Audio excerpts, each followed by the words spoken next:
Hi guys, meron kami nabili sa palengke nitong Giant Murex. Hindi ko alam kung ano yung pangalan nito sa atin sa Pinas. Pero kasi nung bata ako, yan yung kinukuha namin sa dagat pag sa Bisaya, nanginhas pa. Ayun. So, ayan na nga guys. Masarap yan. Lulutuin natin, steam natin yan later. And then, meron din tayong shrimps na nabili at farc fish. Masarap yan sa ihaw at saka paksiw. Pero ang ginawa namin dyan guys, iningaw na lang namin. Napakasarap talaga ng at saka meron din tayong crabs. So, yun na nga guys.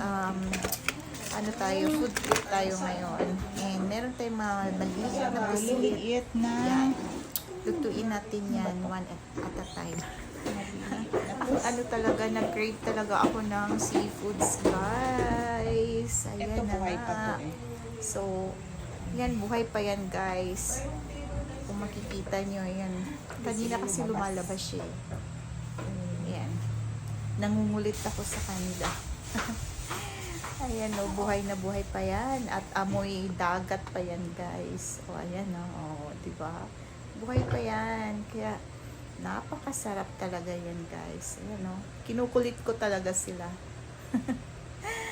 Minsan kasi pag na-video ko na pumapasok sila, parang alam nila yung video pag may ilaw. So ayan na nga guys, prepare ko na yan hindi ko na tinanggal yun. Yan, parang sa oral sa tayo. Sayang din, no? Kasi so yan na nga guys, steam na natin. Nung pagka-steam namin yan guys, alam nyo, yung yung steam niya talaga maaamoy mo, amoy dagat. So, eto na nga guys, naka-steam na siya. Ang sarap talaga niyan guys, super sarap talaga. Ayan o. Alam mo, naglalaway talaga ako while nagre-record ako sa voice ko. Feeling ko na amoy ko sila. Tapos yung crabs natin, ang tataba, ayan o. Ang sarap niyan guys. Kaya yung arthritis ko nito, wala talaga. Ayan, tinikman ko yan guys. Masarap yan. Para siyang jelly. Para siyang jelly guys. Super sarap talaga. Ewan ko lang sa inyo pero para sa akin, napakasarap. Wala na akong masabi kundi puro sarap na lang. Ayan, tinikman ko at pinatikin ko rin yan sa aking husband. Yung orange kayo na nakita na, no? Super sarap. So, pinatikin ko rin sa kanya. And then yun na nga sabi niya, ang may dagat. Barbecue Ayan na guys. Tatanggalin na natin siya. Napakatigas.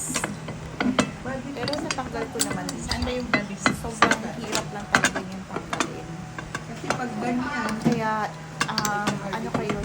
huwag masyadong overcook kasi parang hindi yung sobrang hirap tanggalin liit ng laman kasi pag overcook kasi hirap talaga tanggalin. Ayan guys. kung hindi nyo maano yan, dissolve. Yeah. For me ewan ko lang sa iba, parang ayaw nila yung dulo. Yan yung masarap guys para sa akin. Super sarap yan. Ano ba yan?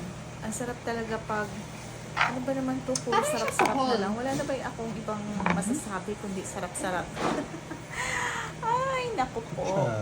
So, ayan na. I-slice natin yan. So, medyo siya guys. Knife kaya, matigas. knife. Yan. Pero, napaka-namnam talaga. Namnam na yung gagamitin ko. Namnam. At saka tasty. Malasa siya guys. Kaya lang napakakunat talaga. Kaya yung kailangan kumpleto ngipin mo nito pag kinain mo. Kasi pag hindi, ay naku, ewan ko na lang. Pag pustiso, huwag niyo na lang pangarapin. Kasi hindi siya pwede sa sa masyadong walang matigas. ipin. Tsaka baka hindi ma-digest. Tigas. Kaya naman, Overcook mamuyain ko muna bago niyo kainin. Ano na overcook Diba? yan? Hindi naman maganda yun. Oo. So, ayun na nga guys. Hiwa-hiwa muna tayo. Hiwa-hiwa. Nag-i-enjoy ako sa paghihiwa guys. Tsaka yung crabs natin. Hindi siya masyadong mataba. Sabaw lang? Ayan. Pero masarap pa rin. ang Ayan, tabi. na matuloy. Ang sarap. Sabi yung Yan pinaka-matabi. yung mga aligi na yan. Yan yung gusto niyo sa talaga. Mga aligi na yan. Tatanggalin mo lang yan. Guys. O, tapos, tinry ng asawa Namiss ko rin yung hipon na ano. tanggalin. Yung O, diba? Hirap na hirap malilit siya. niya. Hey, ma. Hirap na hirap siya tanggalin yung ano. Kaya sabi ko, ako na nga lang. Anak, drink to. Ewan ko kung ano. Sige nga. Hindi tatapat ng bakasyon yung memorial Asawa this ko next eh. year, di ba? O, diba? Tanggal. Vietnam? Tatlo Parang yan, memorial- pero Tama ba? Yung memorial muna bago bakasyon. ano, sayang nga Parang yung ganun. shell na yan. Kasi, ano, tinapon nila. This year kasi, Kasi ano, Sorry. yan di ako nakauwi niya. Ang liit niya, no? Pero ang laki ng shell niya. sana. Malit ba yan? Malaki na yan. Sa tagal sa Nagas Highway. Hira lang talaga. Yun Yan yung nakatipayan kanya. si Brother Erwin yan. Ewan ko ano bang tawag. Nabayaran na. Hira lang makabili ng ganyan. Seasonal lang. First time kong makakita ng ganyan dun sa market ng Dagupan. Kaya binili na rin namin. Tsaka gusto ko nga sana ano